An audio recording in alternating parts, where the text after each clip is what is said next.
ए मधल्या गेलीतली अक्का आली ना गॅस आली दे अर्धी भाकर दे गोड पिठलं दे ये डिस्को मनी देते तुझ्या म्हाताऱ्याला कुळकुळा देते बस राहणार बरोबर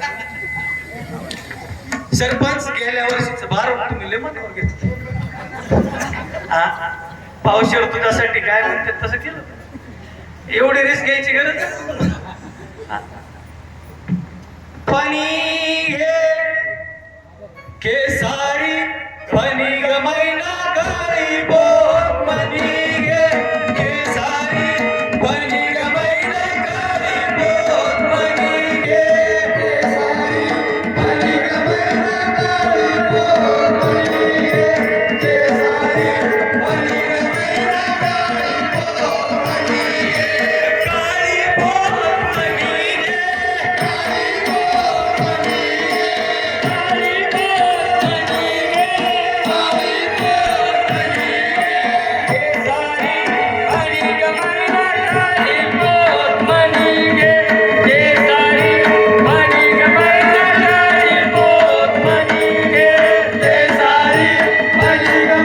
गाडी बोल पाणी घे गाडी बोल पाणी घे हे इथं हनुमान जयंतीचा उत्सव चालू आहे काय सोया घे हे बाबा पोटाची खळगी भरायला अर्धी खंड भाकर असतात करते तुला अर्धी खंड भाकर बी मिळेल दक्षिणा बी मिळेल वरून पण गेल्या साली आली होतीस तेव्हा लिकरू होतं कडाला ते कुठं गेलं ग बाई अरे राजा तुला एकट्यालाच पडलेला प्रश्न नाही सगळ्यांना पडलेला प्रश्न आहे लेकरू कुठं आहे लेकरू कडाला नाही लेकरू माग राहिलं का काय लेकरू सोबत नाही लेकरू कुठं आहे जे विचार थोडस मार्मिक आहे अस्थिपिंजर राहण आता दक्षिणेला झुकला आहे फूल फूल जळाले पान पान सुटला आहे बाकड्या तिकड्या भोवऱ्यांवरची नकेही फार जळून गेली खांद्यावर खेळायची ती फुलपाखरे दूर आता उडून गेली बाये तुला बुरगुंडा होईल ग बाये तुला बुरगुंडा होईल ग बाये तुला बुरगुंडा होईल ग बाये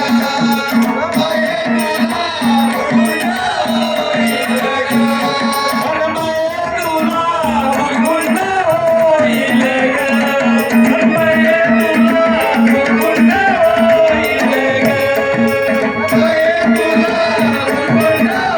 ग बाये तुला बुरगुंडा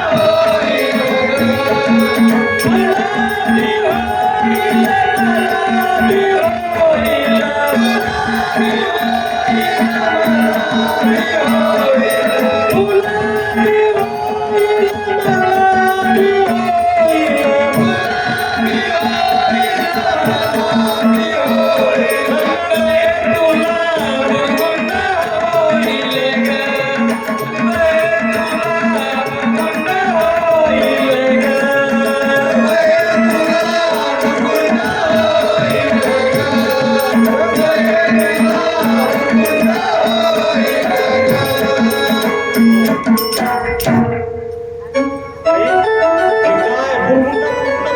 नेमकं काय आम्हाला काय कळलं ना आम्हाला वाटतंय बुरगुंडा म्हणजे लिकरू फिकरू का काय अरे बुरगुंडामध्ये लेकरू बाळ नाही राजा बुरगुंडाला आमच्या भाषेत ज्ञान तुला ज्ञान होईल समाजाचं तुला ज्ञान होईल परमार्थाचं याला थोडा आवाज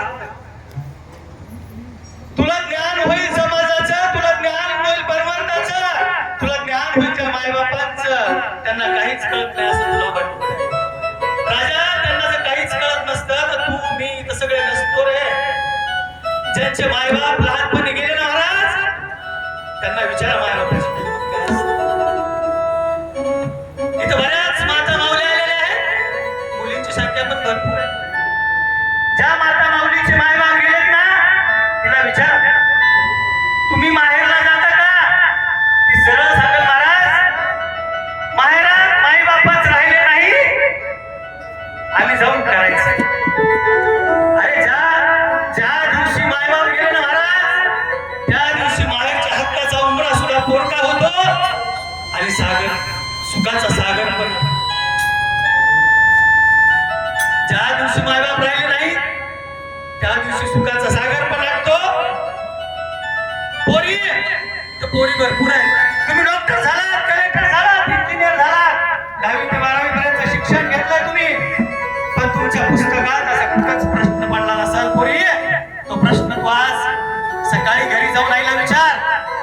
आईच्या समोर बस, डोळ्यात डोळे घाल आणि आईला विचार, हे आई 9 महिने 9 दिवस तू मला तुझ्या उदरात ठेवलेस.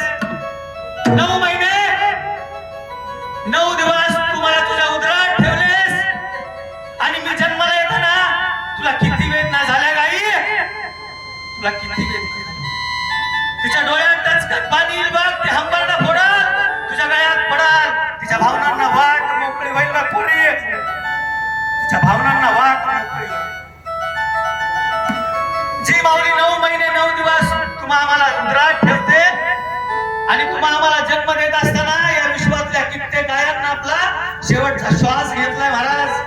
शेवटचा श्वास शेवटचा श्वास घेतलाय. ती अरडत असते, ओरडत असते, हंबाडा फोडत असते, ती आपल्या टाचा घासत असते. महाराज हिची जी परिस्थिती बाळांतपणाची, बाळांत का म्हणतात, बाळ किंवा अंत. जी माऊली आपल्या बाळासाठी आपला अंत स्वीकारायला तयार आहे त्याचं नाव बाळांत आहे महाराज.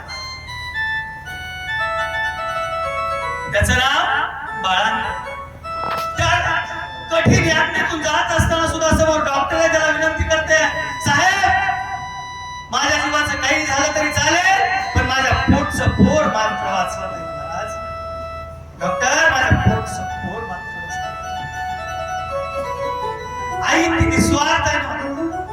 103 ताप अंगात आहे पोरींनो. सकाळी तुम्हाला उठून शाळेसाठी डब्बा करून देते, कारण मी आज माझ्या लेकराला डब्बा नाही करून दिला तर दिवसभर ते लोकांच्या डब्याकडे बघत दुसऱ्याच्या काय खाईल ते कसं राहील ते.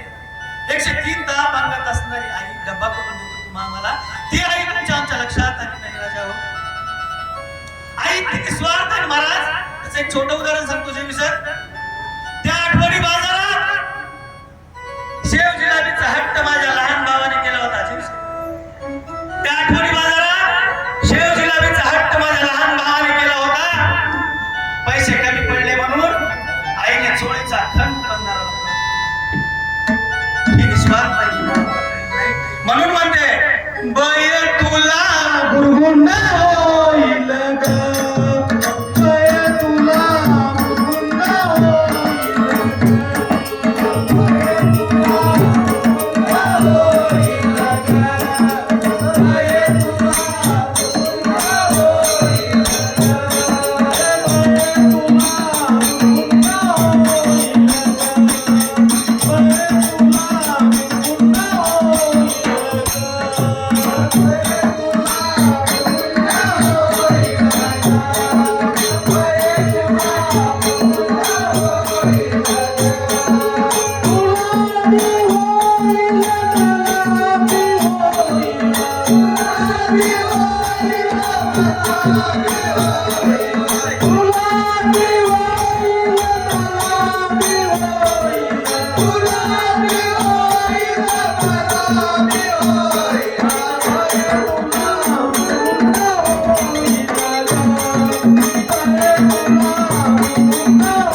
तुझ्याकडे जर आनंदाने कुणी उड्या मारत आला असेल, तुझ्या दोन्ही गालाला या विश्वामध्ये जर पहिला स्पर्श कुणी केला असेल, तुला दोन्ही हातावर जर कुणी उचलून घेतला असेल आणि तुझ्या गालावर आनंदाचा अश्रू कुणाचा पहिला पडला असेल, तर त्या देव माणसाचे नाव सला बाप आहे. तो बाप तुमच्या आमच्या लक्षात आहे. प्रत्येक मुलीसाठी तिचा बाप हाच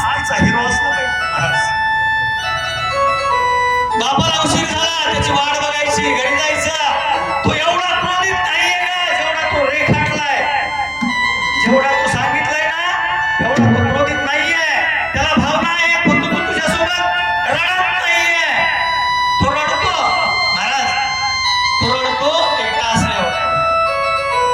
कारण दादा जबाबदारीचं बोज अंगावर जर पडलं ना, त्याला रडायचा आणि रुसायचा अधिकार हात नाहीये.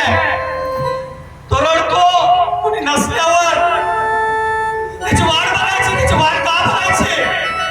तुम्ही 3 वेळेस अन्न खाता ना, ते 3 वेळेस अन्न तुमच्या ताटात यावं म्हणून सकाळी 7ला घर सोडतो आणि रात्री 10ला घरी येतो. माझ्या लेकराच्या ताटात 3 वेळेस अन्न घरी आलंच पाहिजे, हा त्याचा अट्टहास असतो. म्हणून बापाची वाट बघायची आहे. सणासुदीला तुम्हाला कपड्याचं दुकानात घेऊन जातो. सगळं कपड्याचं दुकान तुम्हाला तुमचं वाटतं, कारण तुमच्या मागं तुमचा बाप उभा असतो. ज्या कपड्याला हात घाला तो कपडा तुमचा, ज्या वस्तूला हात घाला ती वस्तू तुमची. अगदी महागडी वस्तू असली ना तरी सुद्धा, हे दादा तिथे तुझे तुला काय करायचं पैशाचं नाही. तुम्ही कपडे घालता, कोणी म्हणतं बूट घेतला, कोणी म्हणतं मोबाईल घेतला, कोणी म्हणतं नवे बागूर नाही. आणि हे तुमचे नवे बागूर नाहीत ना. एक बिनबापाचं पोरगं कुठंतरी लांब उभारून तुमच्याकडे बघत असतं. चला त्याच्या मनात विचार येतो, आज जर माझा बाप जिवंत नसता तर माझ्याही अंगावर नवे कपडे असते, माझ्याकडे मोबाईल असता. घरी पळत जातं, आईच्या कानात पडतं, आईला आवाज, अरे सगळ्यांना घेतले की गेला बागूरनं, तू कधी घेणार आहेस? राजा 2 दिवस थांब, कामाचे पैसे आले नाही की तुला नवे बागूर नाही. तुला काय कमी केलंय का? जे नको हवं ते बघते नाही तुला. तुझा बाप मेल्यापासून झालंय ना रे तुझा बाप. अरे बाहेर पडल्यावर या वासनेनं भरलेल्या लाखो नजरा माझ्यावर पडतात रे. तरी सुद्धा या विश्वात प्रत्येकाला दादा, भावा, भाऊ म्हणा, तुला या जगात मोठं करीन, प्रसंगी तुझा बाप होईल. आणि ज्या आईला बाप व्हावा लागला, तो बाप तुमच्या आमच्या लक्षात आला नाही. राजा हो, तो बाप तुमच्या आमच्या लक्षात आला नाही. मला माहित नाही कुठं गेल्यावर देव भेटतोय. महाराज मला माहित नाही कुठं गेल्यावर देव भेटतोय, पण तुम्ही घरात जा, बाप असेल, बापाला कडकडून मिठी मारा. 33 देवांची पलटण बाप होईल त्या बाप नावाच्या माणसात. पोरांनो तुमच्या पायाला हात लावून नक्की काय तू पण ऐकायचं. तुझ्या पण पायाला हात लावले नाही, चुकीच्या वेळेवर जाऊ. मागे येणं खूप कठीण असतं. मायबाप मेल्यावर जाळतात.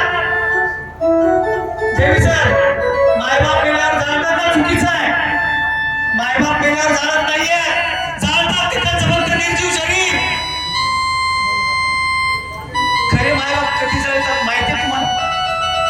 पोरींनो, तुमच्यामुळे जर तुमच्या बापाची मान या समाजात खाली होत असेल तर त्याची रोज चिता घरात जळत असते आणि त्या चितेला तुम्ही रोज अग्निदान देत असता.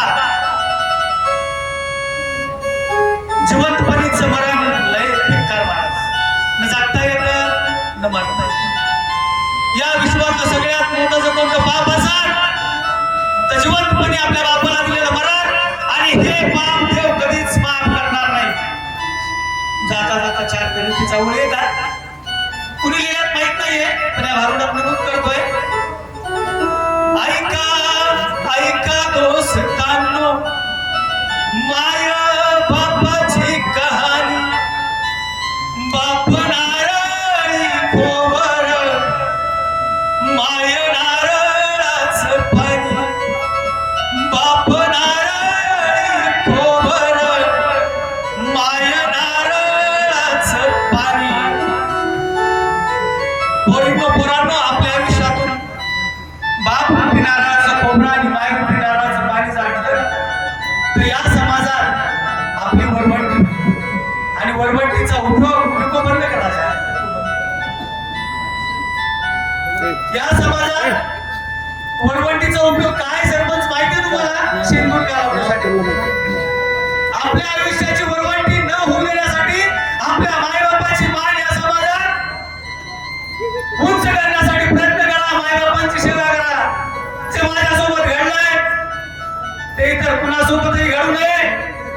ती हनुमानजीच्या चरणी प्रार्थना करते आणि पुन्हा एकदा म्हणते "बळे तुला गुरुंडा होईल ग, बळे तुला गुरुंडा होईल ग, बळे तुला गुरुंडा होईल ग, बळे तुला गुरुंडा होईल ग, बळे तुला गुरुंडा होईल ग, बळे तुला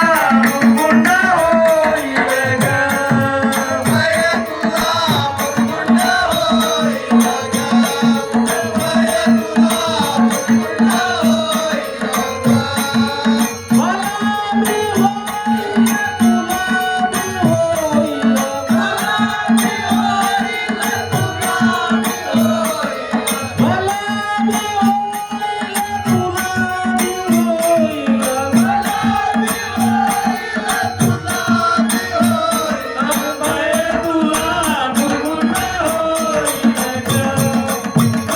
तुला